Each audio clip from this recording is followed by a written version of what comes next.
ഇന്നലെ വാങ്ങിക്കൊണ്ട് വന്ന ഡ്രോയിങ് ബുക്കിൻ്റെയും കളർ പെൻസിലിൻ്റെ ഉദ്ഘാടനമായിരുന്നു രാവിലെ തന്നെ. സ്റ്റഡി ലീവ് ആണെങ്കിലും ഇത് അറ്റ്ലീസ്റ്റ് ഇനാഗ്രേറ്റ് ചെയ്ത് വെച്ചില്ലെങ്കിൽ എൻ്റെ കുഞ്ഞു മനസ്സിന് അത്രോ സ്ട്രെസ്സ് താങ്ങി പഠിക്കാനുള്ള കഴിവില്ലാന്ന് ഞാൻ മനസ്സിലാക്കിയതുകൊണ്ടാണ് ഞാനിത് രാവിലെ തന്നെ വരയ്ക്കുന്നത്. ഇത്രയൊക്കെ വാങ്ങിക്കൊണ്ട് വന്ന് ഞാൻ ചെയ്യുമ്പോൾ നിങ്ങൾ ഓർക്കും ഞാനൊരു അസാധ്യ പടം വര കലാകാരിയാണ്. എങ്കിൽ നിനക്ക് തെറ്റി. അല്ല, എനിക്ക് പടം വരയിൽ അതിന് മാത്രം വലിയ കഴിവൊന്നുമില്ല. പക്ഷെ പടം വരയും ഞാനും തമ്മിൽ കുടുംബപരമായിട്ട് കുറച്ച് അഭേദ്യമായ ബന്ധമുണ്ട്. ഞാനങ്ങ് സ്കൂളിൽ പഠിക്കുന്ന കാലത്ത്, ഞാനും എൻ്റെ സഹോദരിയും സ്കൂളിൽ പഠിക്കുന്ന കാലത്ത് ഞങ്ങൾ തമ്മിൽ 3 വയസ്സ് ഡിഫറൻസ് ഉള്ളതുകൊണ്ട് തന്നെ ഞാൻ 9ലെത്തിയപ്പം ആൾ +2 ആ ഒരു ലെവലിലാണ് ഞങ്ങൾ പഠിച്ചുകൊണ്ടിരുന്നത്. സ്കൂളിൽ ഏകദേശം പകുതിമുക്കാൽ മനുഷ്യർക്കും അറിയത്തില്ല ഞങ്ങൾ സഹോദരങ്ങളായിരുന്നു എന്നുള്ളത്. കാരണം ഞാൻ സ്പോർട്സിൻ്റെ പുറകെയും അവൾ ആർട്സിൻ്റെ പുറകെയും, അവൾ കുറച്ച് ശാന്ത സ്വഭാവിയും ഞാൻ കുറച്ച് ഉഗ്രരൂപിണിയും ആയിരുന്നു സ്കൂളിൽ പഠിച്ച കാലത്ത്. അങ്ങനെ ഇവളെ കൊണ്ട് എനിക്ക് വലിയ ശല്യമായിരുന്നു ക്ലാസ്സിൽ. കാരണം ആ കുട്ടീനെ കണ്ടുപിടി എന്ന് പറഞ്ഞ് ഇവളെ പഠിപ്പിക്കുന്ന ഞങ്ങളുടെ കോമൺ ടീച്ചേഴ്സ് എല്ലാം വന്ന് പറയും. പോരാത്തതിന് ഇവളുടെ കയ്യക്ഷരം എന്ന് പറഞ്ഞാൽ അടിപൊളി, നല്ല അച്ചടിച്ച പോലെ ഇരിക്കുമായിരുന്നു. അതായിരുന്നു എൻ്റെ മെയിൻ ശല്യം. അങ്ങനെ എൻ്റെ കുറേ നാളത്തെ നേർച്ചയ്ക്കും വഴിപാടിനും പ്രാർത്ഥനയ്ക്ക് ശേഷം എങ്ങനെയൊക്കെ തള്ളി ഉന്തി ഞാൻ 9ാം ക്ലാസ്സിലെത്തിയപ്പം ഈ മഹതി +2 കഴിഞ്ഞ് അവിടെ നിന്ന് ഇറങ്ങിപ്പോയി. ശല്യം ഒഴിവായല്ലോ എന്ന് ഞാൻ എൻ്റെ മനസ്സിനെ പറഞ്ഞ് സമാധാനിപ്പിച്ചു. പക്ഷെ തീർന്നില്ലായിരുന്നു അവിടെ പ്രശ്നം. ഞാൻ 10ാം ക്ലാസ്സിലെത്തിയപ്പം ഇടുക്കി സഹോദരിയുടെ കോമ്പറ്റീഷൻ വന്നപ്പോൾ എന്നെ അന്വേഷിച്ച് ഒരാൾ എൻ്റെ ക്ലാസ്സിലെത്തി.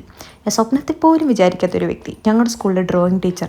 പുള്ളിക്കാരത്തി വന്ന് എൻ്റെ അടുത്ത് ഉന്നയിച്ച ആവശ്യമൊന്നും കേട്ടിട്ട് എനിക്ക് സ്കൂളിൻ്റെ മണ്ടിയിൽ നിന്ന് താഴത്തോട്ടെടുത്ത് ചാടാനാണ് തോന്നിയത്.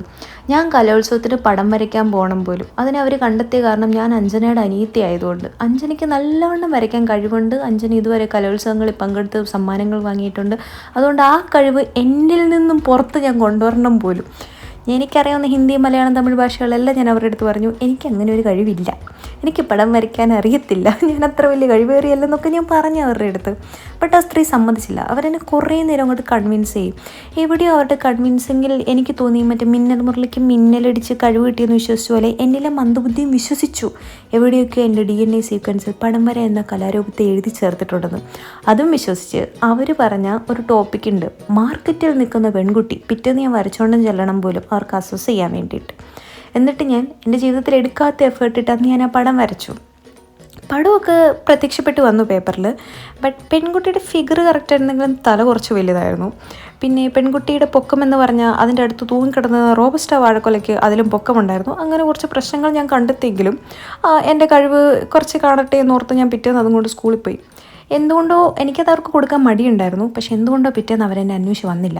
അങ്ങനെ ഒരു 3-4 ദിവസം അവരെന്നെ അന്വേഷിച്ച് വന്നില്ല. അതിൽ ഞാൻ ഇപ്പോൾ ഭയങ്കരമായിട്ട് ഞാനതിൽ ആഹ്ലാദം പ്രകടിപ്പിക്കുന്നു. കാരണം അന്നങ്ങനെ അവരത് കൊണ്ടുപോയായിരുന്നു ഞാൻ സ്കൂൾ മൊത്തം നാറിയാണ്. എന്തായാലും പുള്ളിക്കാരി അതൊട്ട് കൊണ്ടുപോയില്ല, എൻ്റെ ഇമേജിന് കോട്ടമൊന്നും വന്നുമില്ല.